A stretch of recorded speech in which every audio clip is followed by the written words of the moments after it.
porque o Supremo Tribunal Federal concluiu nesta quinta-feira o julgamento da ADPF das favelas. A Janaína Camelo está de volta com mais informações para a gente sobre isso. Eu quero entender, Janaína, qual foi a decisão da Corte sobre o tema? Boa tarde e bem-vinda novamente.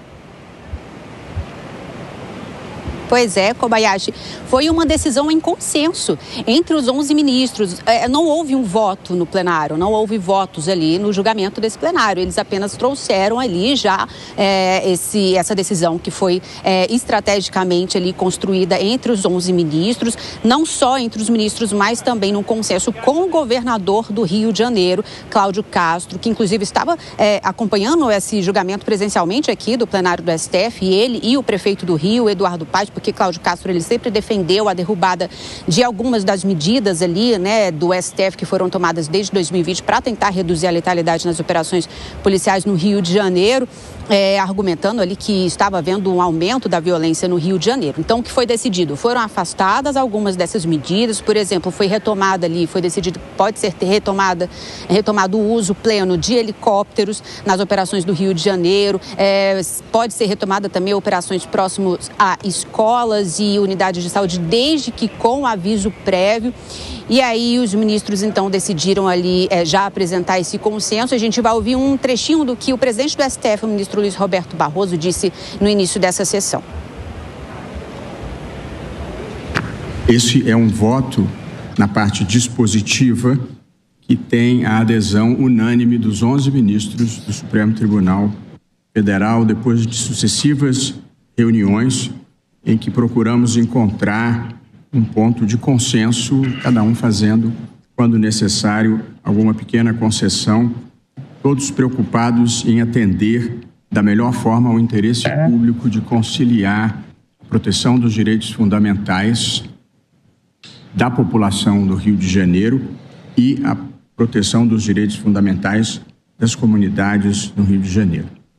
O tribunal entendeu logo de início que este é um processo de natureza estrutural e, por tal razão, fizemos um diagnóstico da gravidade da situação, determinamos a apresentação de um plano e de providências e estaremos determinando o monitoramento no cumprimento dessas providências. Pois é, foram mantidas, por exemplo, algumas dessas medidas, como a instalação de câmeras nos uniformes dos policiais durante as operações, gravação em áudio e vídeo nas viaturas também.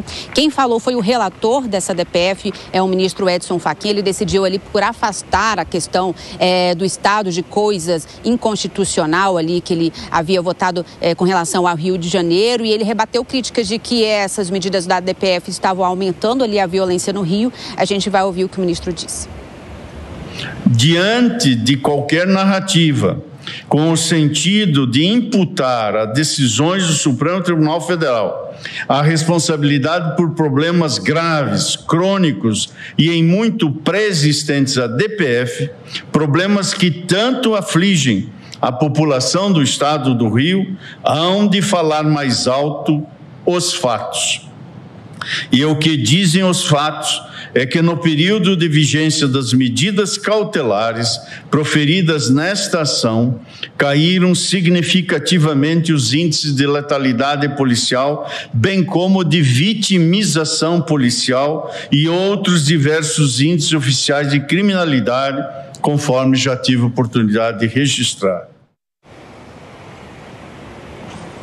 Então, o STF decidiu homologar parcialmente um plano de segurança para reduzir a letalidade nas operações do Rio, que havia sido apresentada pelo governo do Rio de Janeiro, e adotou ali várias novas medidas, novas providências para serem adotadas, como, por exemplo, a abertura de um inquérito pela Polícia Federal para investigar crimes aí com repercussão internacional, interestadual, envolvendo organizações criminosas. Inclusive, houve um momento inédito aqui no plenário do STF, Kobayashi, porque as pessoas que estavam presentes ali assistindo o julgamento aplaudiram no momento que o ministro Flávio Dino disse que as organizações criminosas não estão nas favelas do Rio de Janeiro, estão, na verdade, no asfalto. A gente vai ouvir esse momento. O que tem de principal no crime organizado no Rio de Janeiro não está nos bairros populares, não está nos morros nem nas periferias. Na verdade, está no asfalto.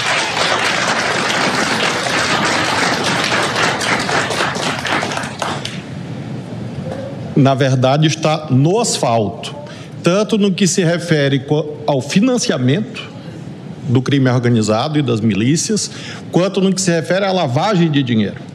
E por isso esse inquérito vai na direção correta, que não é dar tiros a esmo. Segurança pública não é dar tiros aleatoriamente. Quando tiver que dar tiro, eventualmente, fazê-lo com ciência e método, como a tese preconiza.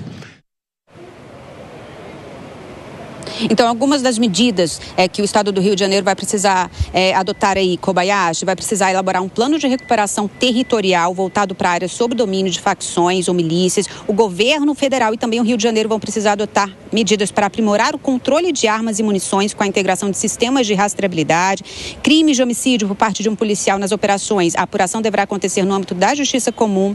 Ambulâncias deverão acompanhar essas operações também. O Estado do Rio vai precisar adotar técnicas de medição que possam apontar o nível de letalidade policial do Estado, prevendo regras aí para afastamento temporário de um agente que esteja envolvido em uma ocorrência com morte. O governador do Rio de Janeiro falou com a imprensa depois desse julgamento. Ele se disse satisfeito com o resultado do julgamento. Ele disse que considera que o uso da força não parte da polícia do Rio de Janeiro, mas sim dos criminosos que estão sempre muito mais fortemente armados do que a polícia do Rio de Janeiro. Disse que vai se esforçar, o Estado do Rio vai se esforçar para cumprir essas medidas adotadas, determinadas pelo STF.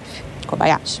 Muito obrigado, Janaína Camelo, trazendo todas as informações do que decidiu o STF em relação à ADPF das favelas. Ô Zé Maria Trindade, você já tinha visto essa cena de aplausos no plenário do STF? Já, mas são raras, né?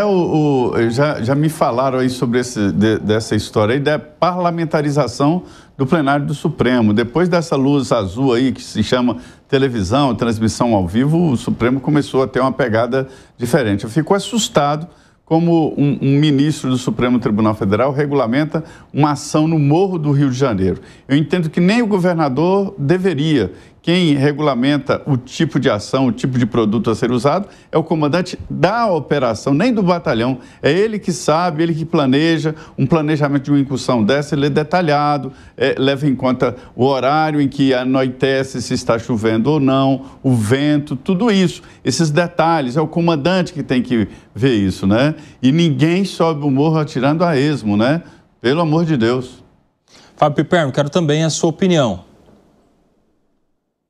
Olha, eu vou concordar em parte sim com o argumento do Zé, porque, veja, é o Supremo deliberando sobre algo muito minucioso, sobre operações e tal. Mas a verdade também é que isso demonstra cada vez mais a falta de credibilidade da polícia do Rio de Janeiro. Quer dizer, como a polícia do Rio de Janeiro está o tempo todo sob escrutínio, né, de outros poderes, né, e de toda a sociedade, para a gente ser bem honesto, até porque, quando a gente pega os chefes milicianos, muitos deles foram formados pelo Estado.